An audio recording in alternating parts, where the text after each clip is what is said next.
Hey, how we doing today, guys? Hopefully everyone's having a good morning. It's pretty early today. Maybe some of you are still in bed, you slackers.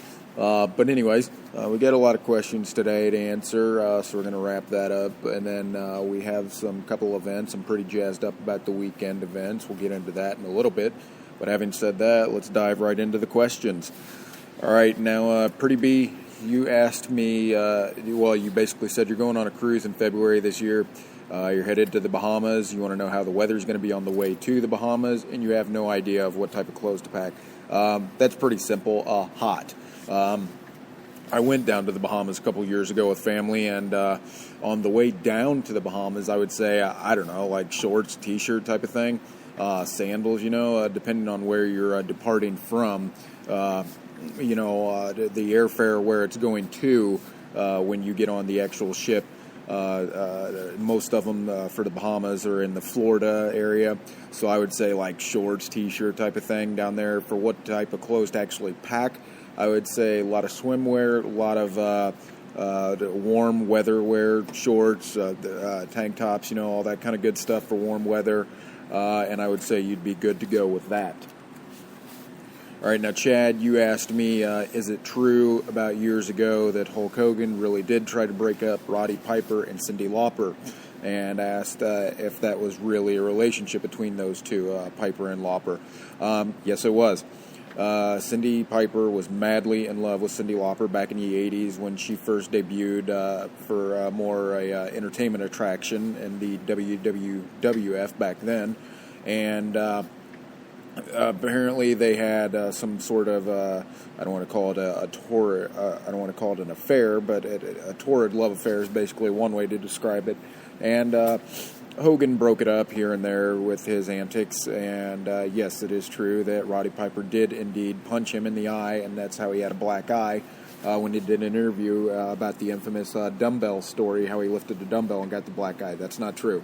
Yes, it actually is true. Roddy Piper did punch him. Yes, it's true that Roddy Piper and Cyndi Lauper were actually together at one point in time. All right, now, Paul, you asked me why so many people are MMA posers. You said that a girl was bragging about how she's training in jiu-jitsu, and she said that she's just an amazing street fighter already, and you asked her what belt she had, and said she started making excuses on that she didn't have a belt yet. Paul, you're going to run into this a lot. It's like the guys that wear tap-out gear. I personally do love UFC and tap-out gear, the T-shirts, the fighting gloves, the fighting gear, and all. But a lot of guys that wear that, they're going to think they're the baddest man walking on the planet. So that just comes with the territory. You're going to meet that. And especially people who actually are training. As soon as they learn a new move, they're going to think they're Von Damme. That just comes with the territory. That's just stuff you're going to run into. You just got to toss them to the side and realize you're just being completely ignorant. Keith, you asked me what style of jiu-jitsu would be better for MMA, Brazilian jiu-jitsu or Gracie jiu-jitsu. And you said that you're in classes right now for jiu-jitsu and you one day want to become an MMA fighter, and you were wondering what I thought about it and which style would matter, or it doesn't really matter. Gracie jiu-jitsu is more self-defense, and Brazilian jiu-jitsu is more a sport of its own. It's kind of like wrestling. It really doesn't matter, but the main differences between the two, they only really matter to the upper guys, the top competitors, and the Gracies. You're right, though. It is Gracie is all about survival and submitting, and Brazilian is less emphasis on self-defense and survival. If you're going to go into MMA, though, I would definitely go with no-gi grappling. If you use this, that way you're going to be using body parts like wrists and ankles for control rather than the fabric of the gi. So I would definitely recommend no-gi grappling if MMA is your end goal that you're going for.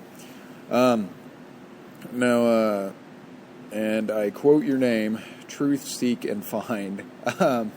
You asked me, do I think that we're digital programs run by someone from the future? Now, I don't mean any disrespect with this, but absolutely I do not. I think that is bogus, and I think we are living, breathing human beings filled with blood, not wires or computer chips from aliens above that are just directing us like a pawn game. Leah, you asked me what's the use in contributing to political society. I see no use at all. I think it's absolutely bogus, and I think it just contributes to crooks, and I don't even like talking about it because it's politics, and I hate politics. I think they don't contribute anything of good, at least not in today's age. Now, if you're talking about contributing to society as people, like foundations or fundraisers or things along those lines, absolutely. It gives you the greatest feeling, you're doing good for other human beings, not just for government societies and whatnot.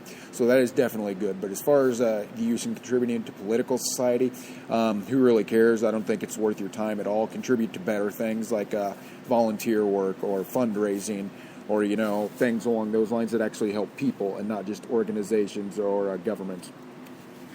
All right, now Huxley... I have to admit, Huxley, you did ask me a question that it humored me, but I had a couple of people that I forwarded them that because I was so entertained by your question, and they didn't find any humor in it, but I do find your humor in it, Huxley. You asked me, why can't women scrub the toilet since they're shorter, and then you said, in all seriousness, and I quote, why are women so offended by anything and everything today and on such a power movement, unquote. I think it's because there's a lot of guys out there like you, Huxley. I think that's why they really are on this big power movement about women's power and all that crap. And I agree, Huxley. I won't read your whole letter, but later on in your letter to me in your email, you said that a guy can barely say anything today without a woman being offended by it. A man has to walk on eggshells just around women just because they want to take anything and everything as sexual harassment or think it's some shot towards women when the guy is just being a guy. I definitely agree, Huxley. Women are way overboard on just being easily offended today. And it's not even really heavy, offensive things. It could just be guys talking and a woman butts her head in and gets offended by it. So, definitely women are easily offended just for the wrong reasons, way over offended. And having said that, though, you can't say things like, why can't they scrub the toilet since they're shorter? There's a lot of short guys out there, Huxley. I'm only 5'9", so I'm short compared to a lot of guys I know. But you're not going to see me scrubbing a toilet. Unless, if she's not going to do it, then I'll do it. But point being, Huxley, you just got to watch what you say around women, and you got to find those tomboys or tomgirls, whichever ones they're called. You got to find them because they can take the ribbing like guys can. But I definitely agree with you, Huxley, that women are just way too easily offended today, and they really need to find a sense of humor. All right, now, John, you said, how do I deal with my dad's anger? You said he gets so angry for the smallest thing, starts yelling, and then when you yell back, he asks why you're yelling. Basically, it could be a matter of things. It could be a number of things, John. It could be that, maybe he's had a really tough day at work. Maybe the boss is just riding him, maybe his... You didn't say whether he was divorced or married still to your mom, but maybe if they are still married, maybe things are a little bit tense between them. It could be a lot of reasons. It is, so don't put all the blame on you, John. But having said that, you asked me, is it good to yell back and forth? And one way it is, John, because you don't want to hold that aggression inside and just let it boil up, and because eventually that boiling is going to explode. So you don't want to hold that in. But on the other flip side of that coin, John, you don't want to try and take personal shots at each other while you're yelling. You just want to get your point across and be like, look, this is how I'm feeling, this is what I'm thinking. And, you just do it in a controlled manner. You don't need to scream at the person, and you don't need to try and tear them down while you're trying to get your point across. So, that's normal. Dads yell at their sons. I guarantee you when I have a son, I'm going to yell at him for some crap he shouldn't have done that I probably did when I was a kid. But having said that, just make sure to get your point across, but make sure not to be a douchebag when you're doing it. Just talk to the person. Don't talk at the person. All right, now, Selena, you asked me, do I drink anything other than creamer in my coffee? You said you woke up this morning and your stepdad used all the milk. You said you have no coffee because you have nothing to put in it. Put some vodka in it. It's great. If you're not working. If you are working, then I would say, I don't know, put flavored juice in it, something like that, mix it up. I like to try new stuff with coffee, and it's worked out all right. I've even put caramel syrup in my coffee before. It tasted wonderful. But, I mean, there's a lot of different things you could do, but I definitely recommend on a weekend, try some vodka in there. It's good stuff. All right, now, DJ, you asked me, how do you tell if a girl smokes and drinks? You said that you met a girl, and she's got yellowish teeth. First clue, DJ, is to tell her to buy a toothbrush. Second is to buy whitening toothpaste. And third is to buy whitening mouthwash. If she has yellow teeth, that is probably a pretty high chance she smokes, though. But if you're unsure if she's smoking or not, I would say you would definitely smell it. Smell the tobacco. And if you've kissed this girl or you make out with this chick, it's going to be like licking an ashtray, basically. So there's very easy signs. As far as drinking, that's a little bit harder to tell. But if you get to know her over time, you should be able to tell just fine. But first things first, DJ, tell that woman to brush those teeth. All right, now, Claudia, you said your boyfriend won't take responsibility for anything. Basically, to sum up your situation you told me about, Claudia, you said that you had your daughter 6 weeks early. You had to go into an emergency C-section, and you're still recovering. You said in the past week she's been born that she's had to stay at the hospital. You said before she was born, you'd ask him to get a job, stop smoking weed, and start to be a father for the child that was on the way. You said she's a week old, nothing's changed. And you're wondering, you said you don't want to break your family apart, you're desperate for help. Is there any way to get him to make an effort? Claudia, you got to leave. Basically, you're asking, why is a drug addict not changing his behavior, okay? I love weed. I do. I don't smoke it anymore, but it's just such a fun feeling when I used to smoke. But the fact remains, even with my love for weed, it's still a drug. You're asking why a drug addict isn't changing, you know. You got to tell the guy either he gets a job, he stops smoking weed and starts picking up his share, or you're out of there. And if that doesn't seem to change anything, Claudia, you know what the decision is you have to do. Yeah, you're breaking your family apart, but it's for the best of your daughters, what you have to think. I mean, especially when you got to start taking care of her. You can't be dragged down by a drug addict just sitting on the couch smoking pot all day. All right, John. You said you're basically wondering. You said you fell for a girl. You said you were insecure, so you ignored her right after you told her that you liked her, and you said that she ignored you also, and you said it remained that way for quite a while. You said that her feelings came back, but you don't really want to date her anymore. And you just said that it feels awkward. You know, you have a class together and you sit next to each other every day, side by side, and you said she keeps looking at you and staring at you, but you don't know what to do. You said you want to date her, but you don't think that you click like you used to. You said you don't talk nearly as much, and you just said like you feel the attraction has gone down, and she stresses you out for no reason. So your question is being, should you try and date her still, even though you want to, even though it just doesn't feel the same? I would say absolutely not, John. Don't go for this chick. If she's already stressing you out and you don't even date her, and you just feel like before you're even with her that the attraction has gone down, let it go, John. Find a new girl. All right, Mary, you asked, is it possible to live through life without friends? Yes, it is, but studies have shown recently that if you're alone, you tend to be more geared towards depression, less happy, and just more critical of yourself. So it is possible to do live in solitude. Just make sure you get out there and have some social activities every now and again. Doesn't mean you have to hang out with a bunch of friends or have a bunch of friends, but just be leery of that fact that a solitude lifestyle has been shown in studies recently that it will lead to depression eventually later on in years. So, yeah, you can do it, but, every once in a while, even go to a Walmart or something, just get some social interaction, to make sure you don't head down that dark path of depression. All right, now, Annie, you said, why hasn't he texted me back? Basically, you started texting a guy the other day. You said the convo was going great. He kept asking what you were up to in the weekend and what you were cooking, et cetera, et cetera. You said he texted you last night. You replied, but he never replied back. You sent him a text this morning, and you said, good morning, how are you? You said that was 2 hours ago, and he hasn't responded. You said he's in the Marines, but you wonder if he's ignoring you now. I would say maybe he's asleep. I would say you're worrying about nothing, Annie. Okay, if it's only been 2 hours, and maybe he fell asleep, and you texted him and he's still asleep, perfectly normal. It's happened to me, and I've done it to other people, So I would not worry about it. If he goes a day and he hasn't texted you, then start worrying. But now I would say just let the guy sleep, Annie. All right, now, Michael, you said how should you tell your ex, or if you should tell your ex how you feel. Basically, you said that you broke up 3 weeks ago because she wanted space, and since the breakup, you haven't seen each other, and except for once, that she came, got her stuff, and left. You said she didn't break up with you because she stopped loving you, but she said she wanted some space. You haven't texted each other in over 10 days, and now you're wondering if you should tell her how much you love her, how much you miss her, you can't stop thinking of her. Well, basically, Michael, I would say, hell no.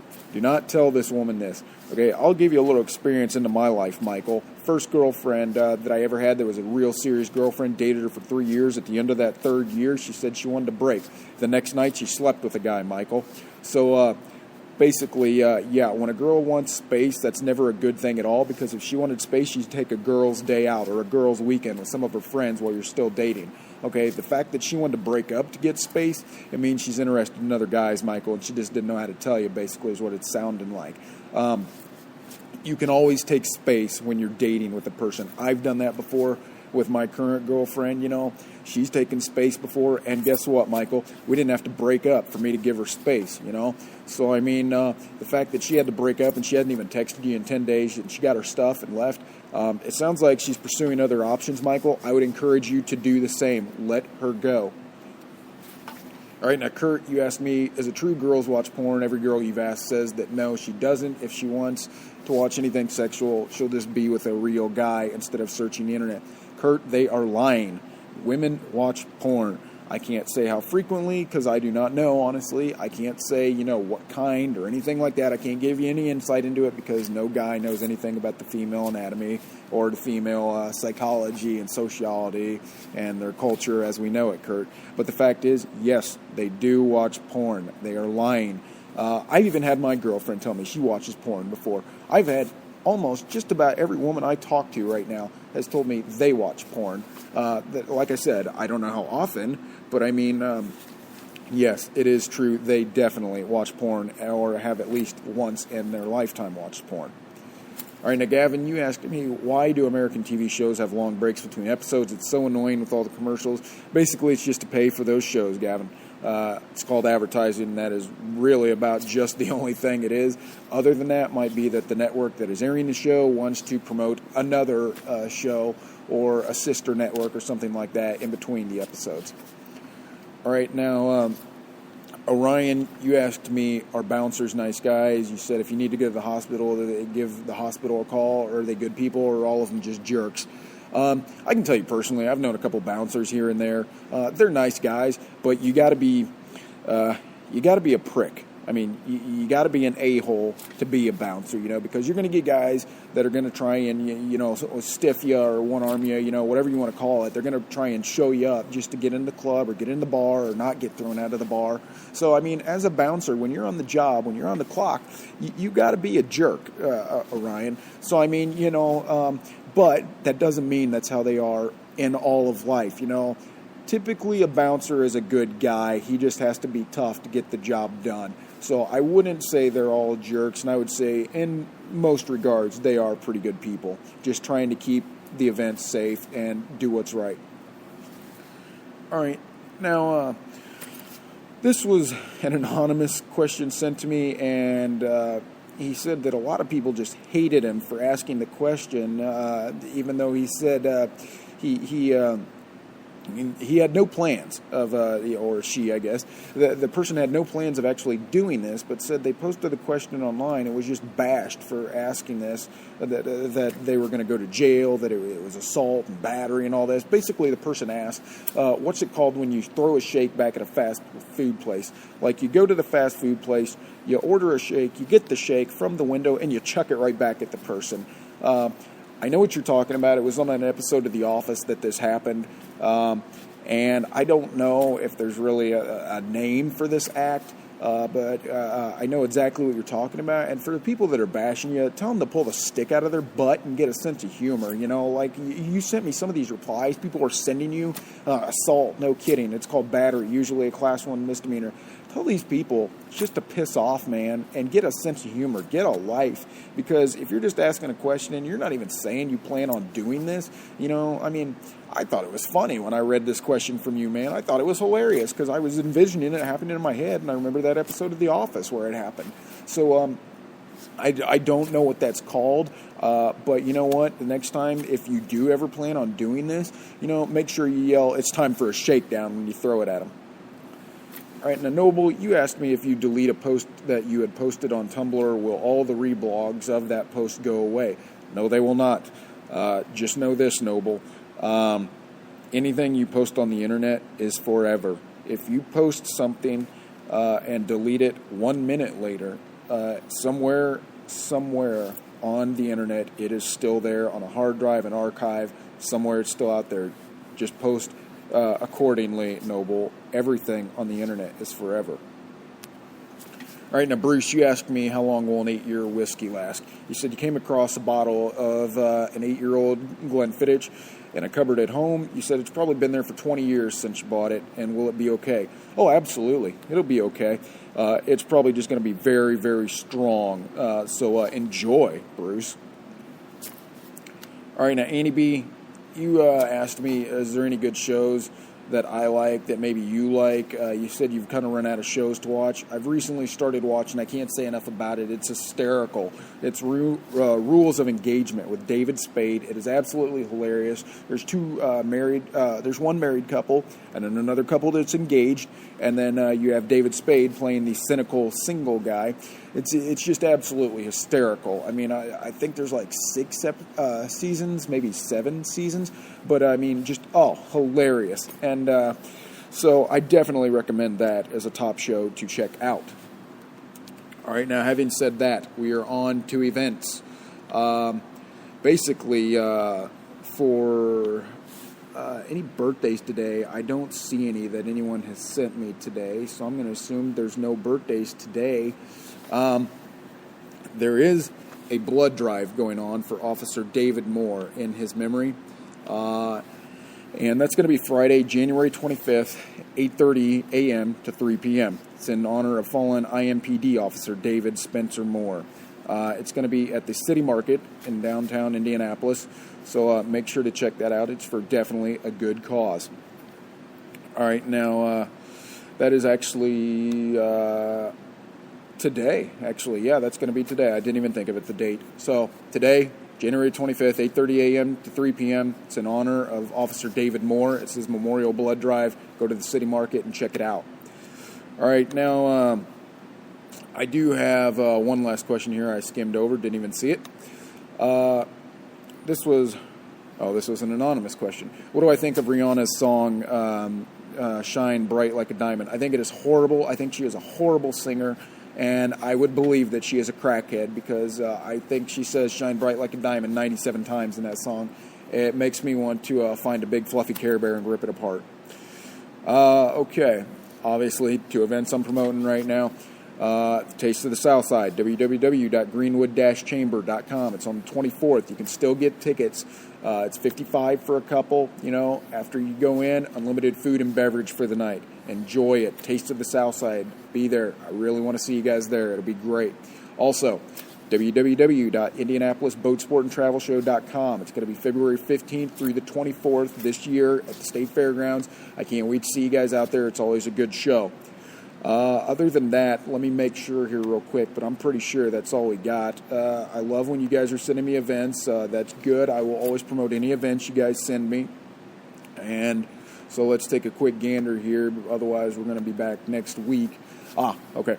Up at 211, More Glory and Your Strength, My Weakness. It's going to be at the Emerson. It's going to be today at 6:30. Your fellow Hoosiers are going to be here. Keep your scene alive at the Emerson Theater. Tickets are $8 for pre-sale and $9 at the door. You can see any band for tickets to the show. All right, so that's going to be at the Emerson. You got Up to 11, More Glory, Your Strength, My Weakness, Quote Unquote, and Saberwolf. We're all going to be at the Emerson tonight at 6:30 p.m. It's $9 at the door, guys, so why not go? Also, last event I got. Someone just sent this to me, actually. Today, at 8 p.m. until 12:30 a.m., it's going to be Excision at the Old National Center, all right? So you can check out at indiemojo.com. They're going to have at the Old National Center, Excision's going to be there, 8 p.m. until 12:30 a.m., so make sure to check that out, too. And lastly, this is my last event. I really hope to see you guys here for this. It's going to be a great time tomorrow. Monster Bash, the pre-party to Monster Jam tomorrow. Monster Bash is going to be tomorrow at 12 p.m. to 6 p.m. It's going to be at Georgia Street. It's free admission. Again, it is free. All ages can come. They got music, food, drinks. There's going to be all the cool cars, lifted trucks. It's brought to you by Pick Apart and Jack Daniels.